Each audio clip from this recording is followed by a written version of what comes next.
বাংলা একাডেমির সাহিত্য পুরস্কার ২০২৪-এর তালিকা পুনর্বিবেচনা করা হচ্ছে। গণহত্যা ও জনবিরোধী কার্যক্রমে সরাসরি জড়িতদের নাম বাদ দেওয়া হবে।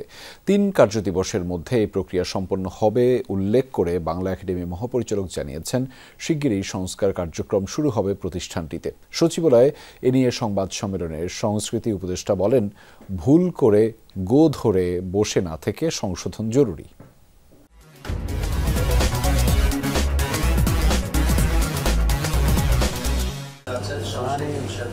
এবারও এড়ানো গেল না বিতর্ক। তালিকা ঘোষণার 2 দিনের মাথায় শনিবার স্থগিত করা হয় এবছরের বাংলা একাডেমি সাহিত্য পুরস্কার। গত বৃহস্পতিবার পুরস্কারের জন্য মনোনীত 10 জনের নাম ঘোষণার পর শুরু হয় আলোচনা সমালোচনা। মনোনীত একাধিক ব্যক্তির বিরুদ্ধে বিগত সরকারের সময় ভূমিকা নিয়ে প্রশ্ন ওঠে। তালিকায় কোনো নারী না থাকারও সমালোচনা হয়।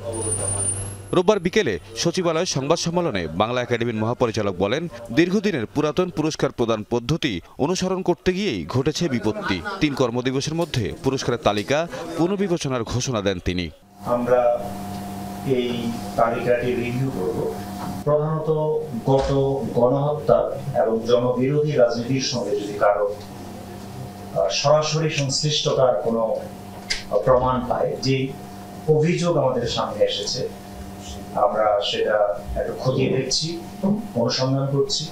যদি এই ধরনের সরাসরি সাক্ষ্য প্রমাণ পাওয়া যায়, তাহলে নিশ্চয়ই আমরা সেটা বাতিল করব।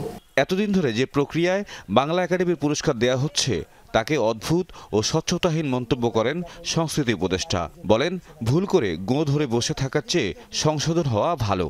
বাংলা একাডেমির পুরস্কার প্রদানের যে প্রক্রিয়াটা, এটাই অদ্ভুত একটা প্রক্রিয়া। এটার মধ্যে ওপেননেস নাই, এটাই এক ধরনের কোটারি জিনিসের মধ্যে ফেলে। কোটারি স্বার্থ করার সিস্টেমটা, এগুলোকে শুধু পুরস্কার নয়, এগুলো এবং পুরো বাংলা একাডেমিটাকে আসলে কিভাবে ঢেলে সাজানো যায়, এটার জন্যই কিন্তু ডিজি সাহেব যে বললেন যে একটা সংস্কার কমিটি করার কথা। সংবাদ সম্মেলনে সংস্কৃতি সচিব জানান, 1 ফেব্রুয়ারি 21শে বইমেলার উদ্বোধন করবেন প্রধান উপদেষ্টা ডক্টর মোহাম্মদ ইউনূস। তৌহিদ মিথুন, যমুনা নিউজ, ঢাকা।